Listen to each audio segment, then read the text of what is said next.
45e Tour d'Eure-et-Loir, première étape entre le Coudray et Minières, 146 km 900, vent, pluie, froid, bordure annoncée sur cette étape. 117 partants et 3 coureurs qui vont animer cette étape avec la présence de Baptiste Wenstrofer pour la formation Décathlon AG2R La Mondiale. Présence également d'Ander Sorensen pour la Colo Quick et de Rémi Lelandais pour la formation Arkea BNB Hotel Continental. Les 3 hommes vont compter jusqu'à 7 minutes d'avance sur le peloton qui se met en action à 80 km de l'arrivée.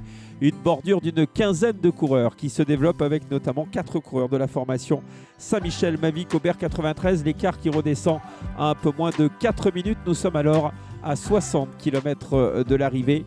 Formation francilienne surreprésentée, tout comme la formation Arkea BNB Hotel Continental avec 2 coureurs. Présence également de Noah Hobbs ou de Tito en Fontaine pour la FDJ devant Wenstrofer. A des fourmis dans les jambes, première accélération à un peu plus de 40 km de l'arrivée. Le Landais et Sorensen résistent à la furia du coureur de la formation Décathlon AG2R. Nouveau coup de boutoir de Baptiste Wenstrofer. Cette fois-ci, c'en est trop. Rémi Lelandais va être décroché, absorbé par la bordure dans quelques kilomètres.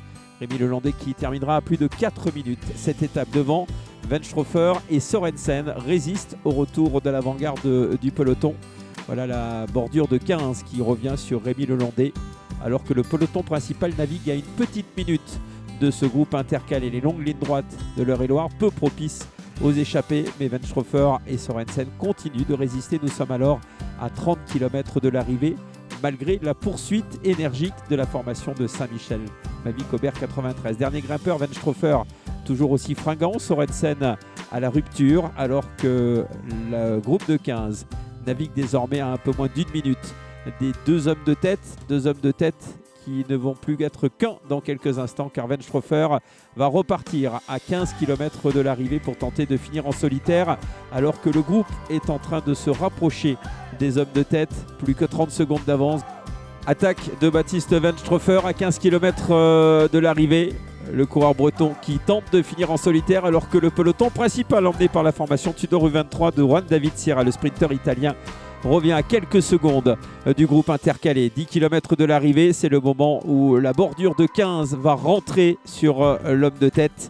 Quelques secondes d'avance encore sur le peloton principal. Vous voyez les deux pelotons séparés de quelques secondes. C'est le moment que choisit Antoine Lotte, le deuxième coureur de la formation Décathlon AG2R La Mondiale, pour sortir. Antoine Lotte va résister au retour des contre-attaquants pour signer la plus belle victoire depuis son titre de champion de France junior.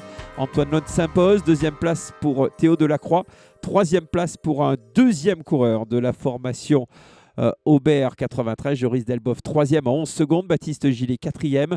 L'avant-garde du peloton termine à 17 secondes.